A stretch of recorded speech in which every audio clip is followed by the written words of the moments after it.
Magandang araw mga bata, narito na ang ating aralin sa Language Quarter 2, Week 6, Day 2 na tayo. Layunin, nakapapanood at nakapagbabasa ng mga digital na libro, nakikilala ang mga icon at simbolo na ginagamit sa pag-navigate ng mga digital na libro at mga website na naglalaman ng digital na libro, na ipapahayag ang sariling mga kagustuhan at interes ng may kumpiyansa. Ngayon, nais kong magbigay kayo ng halimbawa ng iba't ibang paraan upang makarating sa paaralan base sa ating inaral noong nakaraan. So, yung iba, syempre, naglalakad, sumasakay sa school bus, sumasakay sa motor, sa tricycle, sa jeep, o yung ibang mga malalayong lugar, 'di ba? Napakahirap, may tumatawid sa ilog, kailangan umakyat ng bundok. Yan, kailangan pang maglakad ng napakalayo. So, maswerte kayo kung hindi nyo yun ginagawa. Kaya kailangan maging masipag sa pagpasok. So, maliban sa mga mag-aaral, sino pa ang pumapasok sa paaralan? O, syempre, ang guro. Dahil kung walang guro, walang magtuturo. Ang guard. Yan. So, janitor, ang punong guro at mga katulong sa kantina. So, kung mayroon tayong gustong malaman, saan tayo pwedeng sumangguni para malaman natin ang sagot sa ating tanong? O maaari kayo sumangguni sa guro, sa inyong magulang, o sa mas nakakatanda. Ngayong araw, magbabasa tayo ng digital text. Alamin natin kung paano ito naiiba sa karaniwang printed text na binabasa natin. Alamin na rin natin ang iba't ibang simbolo na ginagamit sa mga digital text. Basahin natin ang sumusunod na salita. Icons. Ulitin nyo nga. Symbols. Ngayong araw, magbabasa tayo ng digital text. Alam nyo ba kung ano ang digital text? Yan. Pag sinabi nating digital text, ito ay mga babasahin na makikita natin sa electronic devices tulad ng computer, tablet at cellphone. Hindi ito tulad ng libro o papel na hawak natin. So, nababasa natin ang digital text gamit ang screen. Gamit ang screen. Isa sa mga klase ng digital text ay ang tinatawag na e-book. Ito ay libro na mababasa sa computer o tablet. So, may mga website tayo, no? Ito yung mga naglalaman ng e-book. Pag sinabing e-book, electronic book. Yan, maaari nating ma-access at mababasa ito ng libre. Ito yung halimbawa ng website kung saan tayo makaka-access ng aklat. Okay? Yan yung halimbawa. So, pupunta tayo dito, yan sa search bar, tapos magta-type tayo dito kung ano yung book na gusto nating basahin. Yan. So, ito yung e-book. Hindi katulad to ng libro na nahahawakan natin yung page. O, dito, kiklik-click lang tayo para mabasa natin yung libro. Ang tawag muli dito, digital text. Tandaan, ang digital text nababasa lang natin sa screen gamit ang laptop, cellphone o tablet. Halimbawa, yan. Etong kwentong ito na going to school. Yan. So, isa to dun sa kwento na pwede nating mabasa dito sa digital text dito sa website na ito. Ito isang aklat. So, dito, etong arrow na to, ibig sabihin, ito yung pipindutin natin para pumunta dun sa susunod na page. Ngayong araw, magbabasa tayo ng isang libro na nagtatalakay ng paksang na pag-usapan natin kahapon o ng isang araw.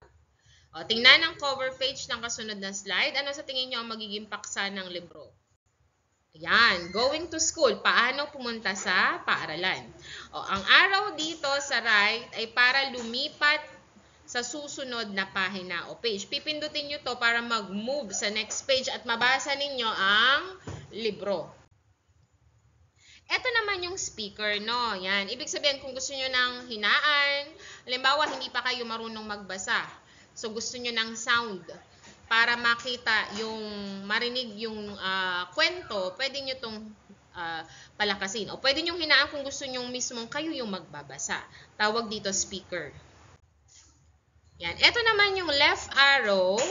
Para halimbawa, gusto mong balikan yung nakaraan mong, hindi mo masyadong naintindihan yung kwento, o medyo nasa last part ka na, tapos parang naguluhan ka sa kwento, gusto mong balikan yung mga naunang pangyayari para malaman mo, bakit nangyari to dito? May mga ganun kasing insidente. So, ibabalik mo dun sa previous page na nabasa mo na. Ngayon mga bata, pakinggan ang example ng digital text. O, ito yung e-book na binasa natin mula dun sa website. No? Galing sa, ayan, dito sa laptop.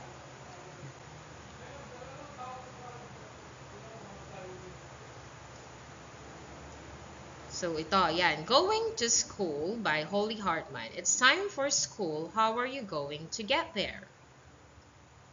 Would you rather pedal to school on a bicycle or paddle to school in a canoe? Would you rather rocket to school on the space shuttle or roll to school on your skates? Would you rather ride to school in a bus or glide to school in a balloon? There are lots of ways to get to school. No matter how you get there, have a great day. Okay, so dito makikita nyo yung arrow. Ito yung arrow pag ibabalik nyo. No? Yan, pag may gusto kayong balikan ng e-book. Tapos, ang kaibahan nito, dun sa hinahawakan natin na libro, dito kasi nagkiklik-klik lang tayo. Hindi natin hinahawakan yung page para mailipat. O, that is digital text na babasa natin sa screen ng cellphone, tablet, or computer. O, ito yung arrow para mailipat. Ito yung ikiklik natin para mailipat ang digital text o yung e-book na tinatawag. Okay? Yan.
Ano ang digital text? Ano ang pagkakaiba nito sa printed text? So, kagaya ng sinabi ko kanina, pag digital text, hindi nyo nahahawakan.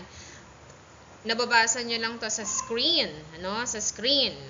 So, ang pagkakaiba nito sa printed text, so sa printed text, syempre nahahawakan nyo yung pages, maaari itong masira, mapilas, pero ang digital text, hindi. So, ang masisira, para hindi nyo ito mabasa, yung computer or laptop or yung cellphone. Then, sa mga librong binasa natin ngayon, alin sa mga ito ang inyong nagustuhan o bakit? So, pwede kayong mag-explore ng mga digital text or mga e-book sa iba't ibang website. So, marami pang iba't ibang website para mabasa nyo yung mga e-book. So, ngayon, buuin natin ang pangungusap sa kasunod na slide batay sa inyong mga natutunan. So, ang natutunan nyo ngayong araw ay ang paggamit ng website para makapagbasa kayo ng mga digital text kagaya ng e-book. So, gusto kong magbasa ng libro o kwento tungkol sa, halimbawa, gusto nyo magbasa ng libro tungkol sa mga fantasy o kung mahilig kayo sa hayop, tungkol sa mga animals, yun, doon, hahanapin nyo. Maghahanap kayo. So, ano ang paborito mong libro o kwento? O pwede mo yung hanapin sa internet, yung paborito mo, para makapaghanap ka ng e-book tungkol dun sa kwento na yon. Isulat ang tama kung wasto ang pahayag at mali kung hindi. Ang digital text ay mababasa sa mga babasahin na makikita sa mga electronic devices tulad ng computer, tablet at cellphone. Tama o mali? So ito ay tama. Ang digital text ay tulad ng libro o papel na hawak natin? Mali, no? Hindi ito katulad ng papel. Hindi natin to nahahawakan. Number 3, nababasa natin ang digital text gamit ang screen. So ito ay tama. Number 4, isa sa mga klase ng digital text ay tinatawag na e-book. Tama. Yan. At huli, ang speaker ay ginagamit upang makinig sa audio narration.